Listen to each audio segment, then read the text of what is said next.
چند لمحوں تک تو شہزاد کو پھٹی پھٹی آنکھوں سے گورتی رہی، پھر جیسے ہی اس کے حواس بیدار ہوئے اور اسے یاد آیا کہ اس نے اپنے باز کو کس حالت میں دیکھا تھا تو اس کا خوبصورت دہانہ ایک اور چیخ اگلنے کے لیے کھلتا چلا گیا۔ لیکن شہزاد نے اسے اس بار مہلت نہیں دی، وہ اس کھلے ہوئے دہانے پر جھک گیا۔ پولیس کو فون کر دو اچھی لڑکی اور سب کچھ بھول جاؤ، اس نے نرمی سے کہا اور دروازے کی طرف بڑھ گیا۔ لڑکی کی آنکھیں حیرت اور خوف کی زیادتی سے پھیل کر اپنے نارمل سائز سے دگنی ہو گئی تھی۔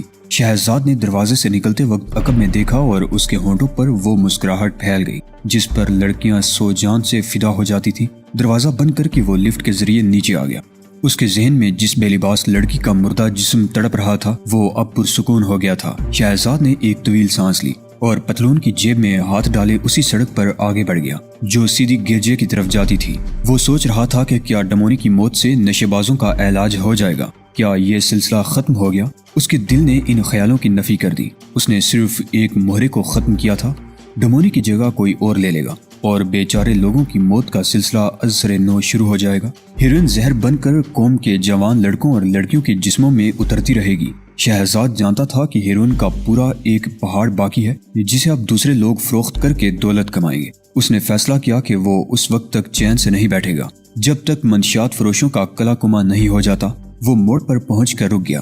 عقب میں پولیس کاروں کے سائرن سنائی دے رہے تھے۔ وہ گرجے کے سامنے رک گیا۔ اسی لمحے سیڑھیوں سے گرجے کا پادری اتر کر فٹ پاتھ پر پہنچا۔ وہ بھی اسی سمت میں دیکھ رہا تھا جدھر پولیس کاروں کے سائرن چیخ رہے تھے۔ فادر، شہزاد نے پادری کی طرف دیکھتے ہوئے کہا۔ پادری چونک کر اسے دیکھنے لگا۔ یہ کچھ رقم ہے؟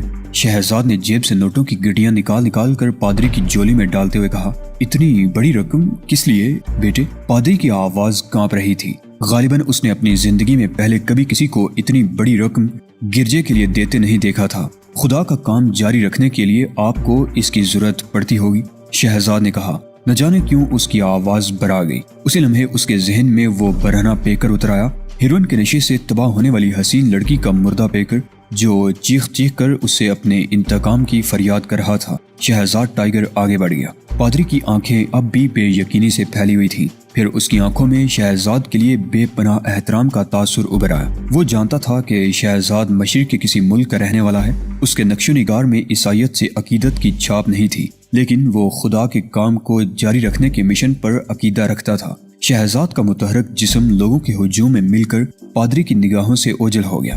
ہیروئن کی ترسیل بند نہیں ہوئی۔ ڈمونی کی موت سے اس کاروبار پر جیسے کوئی فرق ہی نہیں پڑا۔ 10 پاؤنڈ ہیروئن کینساس سٹی پہنچی تو وہاں خوردہ فروشوں کو فوری طور پر باؤ گرانے پڑے۔ استعمال کرنے والوں میں جوش و خروش کی لہر دوڑ گئی اور شہر میں جا بجا سڑکوں کے کناروں اور پارکوں یا ساحل پر ہیروئن کے نشے سے نیم مردہ لڑکیوں اور لڑکوں کے جسم بکھرے نظر آتے۔ شہزاد ان دنوں نیو یارک میں تھا، وہاں بھی صورتحال ایسی ہی تھی۔ اس نے راہ چلتے ایک ایسی ہی نشے میں لیٹی ہوئی لڑکی دیکھی۔ اس کے ذہن میں وہ بے لباس شبی ایک بار پھر بے چین ہو گئی اور اس نے شہزاد کی روح تک کو جھنجھوڑ کر رکھ دیا۔ اس نے دونوں ہاتھوں سے سر تھام لیا۔ اے انسانیت، وہ بڑبڑایا، میں تجھے بچانے کے لیے کیا کروں؟ کاش ہیروئن کے تاجر میری نگاہ میں ہوتے، میں ان کی تعداد کی پرواہ کیے بغیر ہی انہیں چند لمحوں میں ٹھکانے لگا دیتا۔ لیکن افسوس، اس نے نیو یارک کے اس شخص سے رابطہ قائم کر کے دریافت کیا کہ پولیس اور CIA کیا کر رہی ہے، تو وہ بھی کوئی خاطر خواہ جواب نہ دے سکا۔ یہ وہی شخص تھا جس نے شہزاد کے چیف بہرام کی ایما پر اس سے رابطہ قائم کیا تھا اور ٹائیگر نے ایک بے لباس حسین لڑکی کی عبرت ناک تصویر دیکھ کر ہیروئن کے تاجروں کا کلا کما کرنے کی حامی بھر لی تھی۔ تم نے کیا کیا ٹائیگر؟ اس شخص نے سوال کیا۔ ڈمونی مر چکا ہے، لیکن میں پوچھتا ہوں کیا تم ہیروئن کے ذخیرے تک رسائی حاصل کرنے میں کامیاب ہو گئے؟ ابھی نہیں، شہزاد غرایا۔ ابھی نہیں؟ اس شخص نے حیرت سے دہرایا۔ مسٹر ٹائیگر، آخر تم کس بات کا انتظار کر رہے ہو؟ میں کوئی جادوگر نہیں ہوں۔ او معاف کرنا ٹائیگر۔ اس شخص کا لہجہ فوراً ہی نرم پڑ گیا۔ بات دراصل یہ ہے کہ ہیروئن کی سپلائی تیز ہو گئی ہے اور پورے ملک میں بھونچال سا آتا جا رہا ہے۔ فرانس اور جاپان جیسے ممالک بھی چیخ پڑے ہیں۔ پوری دنیا میں کوہرام برپا ہو رہا ہے۔ کیا ڈمونی کی موت سے کوئی فرق نہیں پڑا؟ ذرا بھی نہیں۔ اس کی موت سے منشیات کی سپلائی کے کام میں صرف 5 منٹ کے لیے تعطل پیدا ہوا ہوگا۔ اس کے بعد کسی دوسرے ڈمونی نے تقسیم کا کام سنبھال لیا ہوگا۔ ذخیرہ تلاش کرو ٹائیگر، سرغنہ پر ہاتھ ڈالو، ورنہ انسانیت سسک سسک کر دم توڑ دے گی۔ میں کوشش کر رہا ہوں، شہزاد غرایا۔ جلدی کرو دوست، جلدی کرو۔ شہزاد نے ایک جھٹکے سے ریسیور ہک پر رکھ دیا اور ٹیلی فون بوتھ سے باہر آ گیا۔ اس کی کنپٹیاں سلگ رہی تھی اور اس کی مٹھیاں بار بار غصے سے بھیجی جا رہی تھی، لیکن وہ کچھ نہیں کر سکتا تھا۔ اس نے فٹ پاتھ پر کھڑے کھڑے آتے جاتے لوگوں کو دیکھنا شروع کر دیا۔ انہی متحرک انسانوں میں ایک بھیڑیا بھی چھپا ہوا ہے جو اندر ہی اندر انسانوں کو کھا رہا ہے، لیکن اس انسان نما بھیڑیوں کو کیسے تلاش کیا جائے؟ شہزاد نے بے بسی سے کندھے اچکائے اور آہستہ آہستہ ایک طرف چل دیا۔ اس شخص سے فون پر بات کر کے وہ پریشان ہو گیا تھا۔ کاش وہ اسے یہ منحوس خبر نہ سناتا کہ ڈمونی کی موت کے بعد ہیروئن کی فروخت میں اچانک ہی اضافہ ہو گیا ہے۔ آخر کون ہے، کون ہو سکتا ہے؟ وہ الجھ کر بڑبڑایا۔ اس نے ان تمام لوگوں کے خاکے باری باری ذہن میں بنا ڈالے جن پر اسے شبہ ہو سکتا تھا۔ مسٹر گاسو کی موت واقع ہو چکی تھی، ڈمونی مر چکا تھا، پھر آخر کون سی ہستی ہے جو اس خطرناک کام کو ان خطرناک حالات میں بھی سنبھالے ہوئے ہے؟ وہ سوچتا رہا۔ اس کے ذہن میں ایک لڑکی کی تصویر بار بار پھڑپھڑانے لگی تھی اور اس کے دماغ پر غصے کا سانپ بار بار ڈنک مارنے لگا تھا۔ وہ رک گیا۔ یہ خیال اس کے لیے واقعی بے حد مفید ثابت ہو سکتا تھا۔ اس نے فیصلہ کیا کہ وہ اپنے شکار ڈمونی کی تدفین میں شرکت کرے گا۔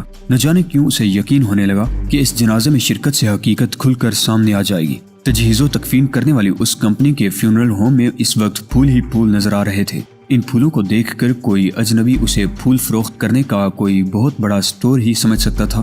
یہ مردہ گھر ایک چھوٹی سی گلی میں واقع تھا اور یہ گلی ہڈسن کی ایک سائیڈ سٹریٹ سمجھی جاتی تھی۔ یہاں اس وقت ڈمونی کی تدفین کے انتظامات تکمیل کے مراحل طے کر رہے تھے۔ ڈمونی کوئی معمولی آدمی نہیں تھا۔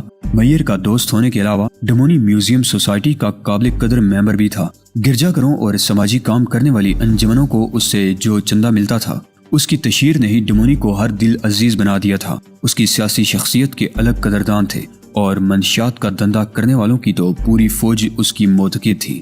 وہ نسلاً اٹالین تھا اور اسے اس قبرستان میں دفن نہیں کیا جانا چاہیے تھا، لیکن ڈمونی کے سلسلے میں کسی کو اس طرف سوچنے کا دھیان ہی نہیں آیا تھا۔ وہ لوگوں کے ذہنوں پر اس حد تک چھایا ہوا تھا کہ ایسا ہونا بھی چاہیے تھا۔ ڈمونی کی موت پر 3 طبقے بیک وقت متاثر ہوئے تھے۔ ایک وہ طبقہ جو اسے ایک کامیاب سیاستدان کی حیثیت سے چاہتا تھا، دوسرے حلقے میں وہ لوگ شامل تھے جنہیں اس کی نجی زندگی میں عمل دخل تھا، اور تیسری قسم کے وہ لوگ تھے جن کے ساتھ وہ منشیات کا دھندا کرتا تھا۔ ان تینوں طبقوں کے لوگوں نے اس کے لیے پھول بھیجے تھے اور اس شہر کی تاریخ میں یہ پہلا واقعہ تھا کہ مردہ گھر کا حال کمرہ پھولوں سے بھر گیا تو گلدستے باہر جمع کیے جانے لگے تھے۔ تدفین کے اس موقع پر بڑی بڑی سیاہ کاروں میں چند پراسرار آدمی بھی آئے تھے۔ وہ سب کے سب ڈمونی کے لیے پھول لے کر آئے تھے اور ان میں سے کسی ایک کی زبان پر یہ شکوہ نہیں تھا کہ ڈمونی نے مرنے سے قبل انہیں وہ ہیروئن فراہم نہیں کی جس کی قیمت وہ ایڈوانس میں وصول کر چکا تھا۔ جنازے میں شرکت کے لیے اسکوبی بھی آیا تھا، وہی اسکوبی جس کی بیٹی اینجیلا نے خواب میں دیکھا تھا کہ ڈمونی تباہی کے دیوتا کے خلاف کام کر رہا ہے۔ اسکوبی تابوت کے قریب گھٹنوں کے بل بیٹھ گیا اور اس کی بائیں آنکھ سے ایک آنسو ٹوٹ کر اس کے بائیں رخسار پر لڑکتا ہوا نیچے گردن کی طرف بہہ گیا، جبکہ دوسری آنکھ کے آنسو کو پلک نے دبا لیا اور پھر آنکھ اسے پینے میں کامیاب ہو گئی۔ اسکوبی کو ڈمونی سے محبت تھی۔ ہر وفادار ساتھی اسی طرح مخلصانہ انداز میں محبت کرتا ہے اور دوست کی موت پر اسی طرح آنسو بھی بہاتا ہے۔ اسکوبی کا تعلق مافیا سے تھا۔ اس کے باقی ساتھی بھی باری باری آئے تھے اور پھول چڑھا کر خاموشی سے واپس چلے گئے تھے۔ عقبی حصے میں جہاں معزز ترین مہمانوں کے اجتماع کا انتظام تھا، وہاں شہر کا میئر جانسن، اس کی بیٹی رینا، police chief editor James Horgan بھی موجود تھے۔ میئر کی بیوی کا تو رو رو کر برا حال ہو رہا تھا۔ ان سب کے پیچھے شہزاد ٹائیگر بھی موجود تھا۔ یہ شاید پہلا موقع تھا کہ وہ اپنے مقتول کی تدفین کے لیے آیا ہو۔ اس کے چہرے پر بھی ویسے ہی تاثرات تھے جیسے کہ وہاں موجود ہر شخص کے چہرے پر نظر آ رہے تھے، لیکن اس کی آنکھیں بے چین تھی۔ وہ نہ جانے کس کی تلاش میں ادھر ادھر ماری ماری پھر رہی تھی۔ اچانک اسے ویلی دکھائی دیا۔ ویلی کی آنکھیں اس پر جم سی گئی۔ شہزاد نے اس کی طرف دیکھا اور نہ جانے کیوں اس کے ہونٹوں پر عجیب سی مسکراہٹ نمودار ہو گئی تھی۔ اگلے ہی لمحے ویلی کی پتلون کے سامنے والے حصے میں ایک آبی دبا سا نمودار ہوا جو رفتہ رفتہ پھیلنے لگا۔ ویلی تیزی سے پلٹا اور دروازے سے نکل گیا۔ ٹائیگر کی آنکھیں چند لمحوں تک اس کا تعاقب کرتی رہیں، پھر اس نے کندھے اچکا کر دوسری طرف دیکھنا شروع کر دیا۔ جن لوگوں کا محض اس کی طرف دیکھ کر پیشاب ہی خطا ہو جاتا تھا، ان میں اس کی دلچسپی کی کوئی بات ہو بھی نہیں سکتی تھی۔ شہزاد نے میئر کا بھی جائزہ لیا۔ وہ بے حد افسردہ لگ رہا تھا۔ شہزاد نے دل ہی دل میں سوچا کہ کاش ڈمونی کوئی اچھی شخصیت ہوتا، تب شاید خود شہزاد کو بھی اس کی موت کا افسوس ہوتا۔ اس نے دروازے کی طرف دیکھا۔ وہ خوفزدہ چوہا نما شخص ویلی اب کہیں دکھائی نہیں دے رہا تھا۔ ویلی بے حد پریشان تھا اور یہ پریشانی ہی تھی جس کی وجہ سے اسے فوری طور پر اپنے کپڑے تبدیل کرنے کی ضرورت محسوس ہو رہی تھی، لیکن وہ اس سے پہلے ایک انتہائی اہم کام کر گزرنا چاہتا تھا جس بات کو شہزاد ابھی تک کھوج نہیں پایا تھا۔ وہ بات اس کے علم میں آ چکی تھی۔ وہ سمجھ گیا تھا کہ ہیروئن کا ذخیرہ کس کے قبضے میں ہے۔ یہ راز معلوم کر کے اسے زیادہ حیرت نہیں ہوئی تھی، کیونکہ ابھی تک یہ بات راز ہی تھی کہ وہ ذخیرہ کس جگہ موجود ہے۔ اس سلسلے میں ویلی کو زیادہ فکر نہیں تھی، کیونکہ وہ جانتا تھا کہ ذرا سی محنت کر کے وہ آسانی سے اس ذخیرے تک پہنچ جائے گا۔ اس نے ڈمونی کی موت کے فوراً ہی بعد تقسیم کا کام اپنے ہاتھ میں لینے کے خواب دیکھنے شروع کر دیے، اور اب وہ ان خوابوں کو حقیقت بنانا چاہتا تھا، لیکن ان خوابوں کی شرمندہ تعبیر ہونے کے لیے ضروری تھا کہ وہ اس خطرناک نوجوان شہزاد کا کوئی بندوبست کر دے جسے دیکھتے ہی اس کا پیشاب خطا ہونے لگا تھا۔ فیونرل ہوم سے نکل کر وہ تیزی سے ایک قریبی ٹیلی فون بوتھ کی طرف بڑھ گیا۔ اس نے مشین میں سکے گرائے اور ایک نمبر ڈال کر کے سلسلہ ملنے کا انتظار کرنے لگا۔ اس سے پہلے اس نے جب بھی فون کیا فوراً ہی دوسری طرف سے جواب مل جایا کرتا تھا، لیکن آج نہ جانے کیوں کسی نے جلدی ریسیور نہیں اٹھایا۔ دوسری طرف مسلسل گھنٹی بجتی رہی تھی۔ وہ تاخیر کے احساس سے بڑبڑانے لگا۔ 11ویں گھنٹی پر دوسری جانب سے کسی نے ریسیور اٹھایا اور ایک نسوانی آواز ویلی کی سماعت سے ٹکرائی۔ ہڈسن پولیس، کسی عورت نے کہا، مجھے فوراً 235 نمبر لائن سے ملا دو۔ ویلی نے خاتون آپریٹر سے توہمکانہ لہجے میں کہا۔ لائن جلد ہی مل گئی۔ وہ سرگوشیوں میں باتیں کرنے لگا۔ اس دوران میں بار بار وہ کنکھیوں سے فیونرل ہوم کے دروازے کی طرف دیکھتا رہا، لیکن اس کی بات ختم ہونے سے پہلے وہ میگزین رائٹر باہر نہیں آیا تھا۔ بات ختم کرنے کے بعد ویلی نے ریسیور رکھ دیا۔ اب وہ مسکرا رہا تھا۔ اس کے چہرے اور آنکھوں سے خوف دھل گیا تھا۔ شہزاد کی آنکھیں مسلسل سوگواروں کے چہروں کا طواف کر رہی تھی، لیکن اب تک وہ کوئی کارآمد بات نہیں معلوم کر سکا تھا۔ اسے یقین تھا کہ تدفین کے موقع پر آئے ہوئے ان لوگوں میں کسی کے پاس ہیروئن کا ذخیرہ موجود ہے، لیکن وہ کون شخص ہے اس کا اسے پتہ نہیں چل رہا تھا۔ تنگ آ کر وہ باہر آ گیا۔ پارکنگ میں وہ اپنی کار کے قریب کھڑا رہا۔ اس نے رینا کی کار دیکھ لی تھی۔ یہ کار اس کی کار کے قریب کھڑی تھی۔ اس نے سوچا کہ اسے رینا کا انتظار کرنا چاہیے، لیکن اسی لمحے ایک کار پارکنگ میں داخل ہوئی۔ اس کار میں 3 آدمی بیٹھے ہوئے تھے۔ یہ کار شہزاد سے کچھ فاصلے پر آ کر رک گئی۔ کار کے ڈرائیور نے اپنی کھڑکی کا شیشہ اتارا اور اس کی طرف دیکھتے ہوئے کہا، کیا آپ ہی کا نام شہزاد ہے؟ شہزاد چونک پڑا۔ اس نے فوراً ہی خطرے اور موت کی بو سونگ لی تھی، لیکن جس شخص نے اسے مخاطب کیا تھا وہ پولیس کی وردی میں تھا اور گاڑی بھی پولیس ہی کی تھی۔ عقبی سیٹ پر جو 2 آدمی براجمان تھے انہوں نے بھی وردیاں پہن رکھی تھی۔ کیا آپ کا نام شہزاد ہے؟ ڈرائیور نے کہا۔ شہزاد نے اسبات میں سر ہلا دیا۔ میرے پاس آپ کے لیے ایک پیغام ہے، باوردی ڈرائیور نے کہا۔ شہزاد نے گہری نگاہ سے اس کی طرف دیکھا۔ پولیس کی وردی والا یہ ڈرائیور کوئی پرانا سرکاری سراغ رساں لگ رہا تھا۔ وہ ایک ادھیڑ عمر کا آدمی تھا اور اس کی کنپٹیوں کے بال سفید ہو گئے تھے۔ اس کے گلابی چہرے پر دوستانہ مسکراہٹ تھی۔ شہزاد آگے بڑھ گیا۔ کیا پیغام ہے؟ شہزاد نے کہا اور کنکھیوں سے دیکھ لیا کہ پولیس کار کی عقبی نشست پر بیٹھے ہوئے ایک پولیس مین کا ہاتھ دروازے کے ہینڈل کی طرف بڑھ رہا ہے۔ وہ ایسا بن گیا جیسے اس پولیس مین کی حرکت سے بے خبر ہو۔ وہ ڈرائیونگ سیٹ پر بیٹھے ہوئے پولیس مین کے قریب جا کھڑا ہوا۔ اس دوران میں عقبی دروازہ کھلا اور دوسرا پولیس مین کار سے اترا۔ شہزاد نے استفہامیہ نگاہ سے جھک کر باوردی ڈرائیور کی طرف دیکھا تو جواباً اس نے خاموشی سے اپنا ریوالور نکالا اور شہزاد کی طرف تان لیا۔ ریوالور کی نال شہزاد ٹائیگر کی دونوں آنکھوں کے درمیان ناک کے اس حصے سے لگ گئی جہاں سے ناک شروع ہوتی ہے۔ شہزاد کو صورتحال کا اندازہ ہو گیا تھا، اس لیے اسے ذہنی جھٹکا نہیں لگا۔ جو پولیس مین عقبی دروازے سے اترا تھا وہ شہزاد کی پشت پر پہنچا اور پھر اس کے ریوالور کی نال ٹائیگر کی ریڑھ کی ہڈی کو چھونے لگی۔ چلو عقبی سیٹ پر بیٹھ جاؤ، پیچھے کھڑے پولیس مین نے توہمکانہ لہجے میں کہا۔ لیکن وہ پیغام، شہزاد نے اس انداز میں ڈرائیور سے کہا جیسے اس صورتحال کی اس کے نزدیک کوئی اہمیت نہ رہی ہو۔ وہ پیغام کیا ہے؟ اس نے اپنی بات دہرائی۔ پیغام یہاں نہیں دیا جا سکتا۔ عقب میں کھڑا پولیس مین غرایا اور اس کے ساتھ ہی ریوالور پر دباؤ پڑ گیا۔ شہزاد کو ریوالور کی نال اپنی ریڑھ کی ہڈی پر چبھتی ہوئی محسوس ہونے لگی۔ وہ کندھے اچکاتا ہوا خاموشی سے کار میں بیٹھ گیا۔ عقبی سیٹ پر ایک باوردی سراغ رساں پہلے سے براجمان تھا۔ شہزاد کو اس کے پہلو میں بٹھا کر ریوالور بدست پولیس مین اس کے برابر میں بیٹھ گیا۔ شہزاد کی ہر حرکت کے ساتھ ساتھ ڈرائیور کے ریوالور کی نال نے بھی حرکت کی تھی۔ جب وہ اطمینان سے بیٹھ گیا تو اس کے دونوں پہلوؤں میں ریوالور کی نالیں چبھنے لگی تھی۔ دوسرے پولیس مین نے بھی اپنا ریوالور نکال لیا تھا۔ کار فوراً ہی سٹارٹ ہو کر گھومی اور تیزی کے ساتھ سڑک پر آ گئی۔ شہزاد نے کھڑکی سے فیونرل ہوم کی طرف دیکھا تو اسے میئر جانسن اپنی بیوی مسز جانسن اور بیٹی رینا کے ساتھ مردہ گھر سے باہر آتا دکھائی دیا تھا، لیکن یوں محسوس ہوتا تھا جیسے میئر کی اس پر نظر نہیں پڑی تھی۔ وہ پیغام کیا ہے دوستو؟